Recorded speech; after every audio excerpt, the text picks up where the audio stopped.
Moi, j'ai proposé qu'on réfléchisse, qu'on agisse pour la France dans 10 ans, pour que nous soyons plus forts au terme de cette période. Le Premier ministre, suite à un séminaire gouvernemental, a décidé de confier à France Stratégie l'élaboration d'un rapport, un véritable projet pour la France dans 10 ans. 5 enjeux prioritaires sont choisis: le modèle productif, le modèle social, la croissance verte, le modèle républicain et le projet européen. France Stratégie, sous la direction de Jean Pisani-Ferry, a décidé d'organiser une vingtaine de débats. Un tour de France qui a permis d'aller à la rencontre d'experts, des représentants de la société civile et des partenaires sociaux. Où nous voulons être dans 10 ans, quels sont vraiment les éléments importants des choix que nous avons à faire comme une collectivité, comme une société pour les 10 prochaines années. C'est ça l'enjeu des débats que nous organisons. La méthode, les notes d'information de France Stratégie servent de base de discussion. Ensuite, c'est place au débat. Au total, en 4 mois, ce sont plus de 2000 participants, 700 contributeurs, dont 80 contributions écrites, qui ont alimenté des échanges très productifs. Ce Tour de France est décliné en 8 débats régionaux, 5 nationaux, sans oublier les assemblées nationales, Sénat, Conseil économique et social et environnemental. 2 séminaires ont été consacrés au numérique et au dom-tom, et Jean Pisani-Ferry a souhaité rencontrer la jeunesse pour connaître leur vision de la France. Le débat de la France dans 10 ans a été ouvert aux citoyens, au travers de sondages, d'entretiens ciblés et d'appels à idées, en partenariat notamment avec Skyrock. Plus de 1600 propositions reçues. À Lyon, c'est dans le grand amphithéâtre de l'Institut d'études politiques que l'avenir de notre modèle de production a été discuté. Un constat s'impose, il faut penser marché mondial pour le futur des entreprises. Je crois qu'il faut que l'entreprise française se décomplexe et arrête de regarder son marché intérieur comme son marché ultime. Il faut au contraire qu'elle aille regarder à l'extérieur. Les Américains parlent déjà de global start-up. Quand on crée une entreprise, il faut avoir une culture où on voit que le marché est international et bien évidemment avec un travail local qui va créer des emplois en local. Je vous donne un seul exemple, il n'y a pas une start-up californienne qui ne regarde pas, dès son lancement, un marché potentiel à l'échelle du monde. Elle ne regarde pas simplement la Californie. C'est un petit peu le même type de raisonnement qu'il faut avoir. La structure des entreprises doit changer. C'est un impératif face à la concurrence internationale. Pour parler compétitivité et innovation, France Stratégie a choisi le grand pôle de recherche et d'enseignement Paris-Saclay. Ici, les participants ont évoqué l'open innovation, le modèle de production du présent et du futur. L'innovation ouverte aujourd'hui, c'est la réponse aux problématiques d'innovation, de réactivité. Il est plus important de bouger que de posséder. Un bon exemple, c'est il y a 10 ans de ça, au salon de l'auto, on soulevait un drap, on découvrait une voiture qui avait été créée à l'intérieur de l'entreprise. Aujourd'hui, elle est largement pensée, créée à l'extérieur de l'entreprise aussi. Deuxième enjeu, le modèle social. Quels seront ses principes dans la France dans 10 ans? Assurance maladie, retraite, politique familiale.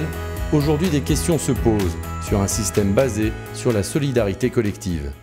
Vous avez aujourd'hui 60% des Français qui pensent que le système par répartition, qui est un système justement solidaire, ne fonctionnera plus quand eux arriveront à la retraite. Je pense qu'il faut que le système, le modèle social, qui pour une bonne part repose sur l'assurance, soit juste, équilibré, transparent, que les gens n'aient pas le sentiment de payer pour les autres. Plus il y aura d'emplois et plus il y aura de salaires, plus il y aura de protection sociale possible et plus on aura aussi une réforme fiscale la plus juste possible, on aura la possibilité de financer des politiques publiques et des services publics. Le modèle social français est souvent perçu comme une charge pour les entreprises.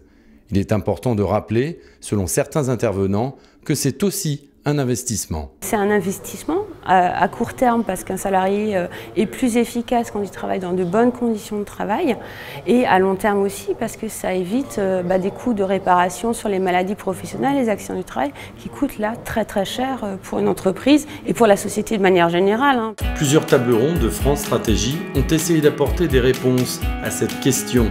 Comment concilier l'environnement et la croissance économique dans la France dans 10 ans? La question aujourd'hui n'est plus la question d'une définition théorique abstraite du développement durable, mais c'est une question de transition. Comment, dans la difficulté qu'on est aujourd'hui, on arrive à mettre en route des solutions qui vont à la fois être bénéfique pour le court terme et à la fois être bénéfique pour le long terme. L'environnement peut-il être un levier en termes de développement économique ? Ici, dans l'Est de la France, on est convaincu que les pouvoirs publics doivent montrer l'exemple en termes d'environnement, comme dans le secteur du BTP. La bonne solution aujourd'hui, c'est d'être capable d'intégrer ce que coûte un produit, y compris sur le plan environnemental, et en particulier d'intégrer une logique empreinte carbone comme un critère de commande. La plus faible empreinte carbone donne le plus de points, et à partir de là, on va pouvoir consommer local, on va pouvoir commander des produits locaux et commander des produits locaux de qualité préservant l'environnement. Pour réussir la croissance verte, il faut changer de repère pour s'adapter à la troisième révolution industrielle. Nous vivons sur la domination d'indicateurs qui sont le produit intérieur brut et la croissance. Leur limite est que ce sont des indicateurs de moyens et non pas des indicateurs de finalité. Ce dont nous devrions nous doter, c'est d'indicateurs de finalité sociale et écologique. Il en existe, il suffit d'aller les chercher. France Stratégie a tenu plusieurs conférences, ont été évoquées le vivre ensemble, les valeurs communes, la tolérance et la laïcité. C'est tout l'enjeu du modèle républicain. Pour la prochaine génération, comment préserver ce modèle ? On a mis deux grands thèmes en regard, à la fois la question de la prise en compte du pluralisme de la société, puisqu'on est dans une société de plus en plus diverse, avec beaucoup d'aspirations individuelles multiples. Donc cette question du pluralisme, et une deuxième question qui était la question de la relation entre citoyens et institutions. Donc on a notamment parlé du vote, de la démocratie participative, mais également des échelons territoriaux. Le Conseil général de Seine-Saint-Denis a accueilli le débat de France Stratégie, une occasion d'étudier les attentes des habitants des banlieues en termes de modèle républicain. Démocratie participative, conseils de quartier y sont déjà aujourd'hui une réalité. Faut-il aller plus loin ? Ce que nous on propose, c'est plutôt sortir de ces conseils de quartier et créer des tables de quartier. Les tables de quartier permettront à des collectifs d'habitants, aux collectifs associatifs, mais c'est-à-dire une association, une voix, de pouvoir être autour de cette table avec des moyens, de pouvoir discuter collectivement des projets en amont qu'ils voudraient, eux, remonter jusqu'au conseil municipal. Et non pas l'inverse. On ne part pas du projet qui est déjà discuté au conseil municipal et on demande aux militants d'aller le préparer avec les habitants pour qu'au moment où on arrive en terrain conquis. Habiter en banlieue quand on veut trouver un travail est parfois considéré comme un handicap. Le vivre ensemble doit passer par la lutte contre les discriminations, notamment à l'embauche. Il faut noter qu'il y a la discrimination directe, c'est une volonté de ne pas ouvrir des candidatures à un certain nombre de typologies de population, et une discrimination indirecte qui est liée en fait à un système. Et de l'autre côté, en fait, des candidats vers lesquels il faut leur donner en fait un certain nombre de codes, un certain nombre d'outils pour pouvoir leur permettre de rentrer en contact avec les recruteurs, de convaincre sur la compétence qu'ils peuvent porter ou proposer aux entreprises. C'est dans les murs de Sciences Po Rennes que le rôle de la France dans l'Europe de demain était débattu. Les étudiants venus en nombre ont souhaité apporter leur contribution. Pour eux, la France doit mieux former ses jeunes à l'international. Erasmus, c'est vraiment un bon point à Sciences Po, notamment. Il y a beaucoup d'étudiants étrangers qui viennent et franchement, les échanges, c'est vraiment très, très instructif et intéressant. Je pense que l'enjeu maintenant, c'est créer véritablement l'identité européenne, ce dont on parle depuis longtemps et qui finalement n'a jamais vraiment existé. Essayer de créer un sentiment d'appartenance à l'Europe plus que les sentiments nationaux, mais voilà, c'est difficile, ça prendra du temps, donc dans 10 ans, pourquoi pas. Certains pays sont devenus des modèles en matière d'échanges universitaires.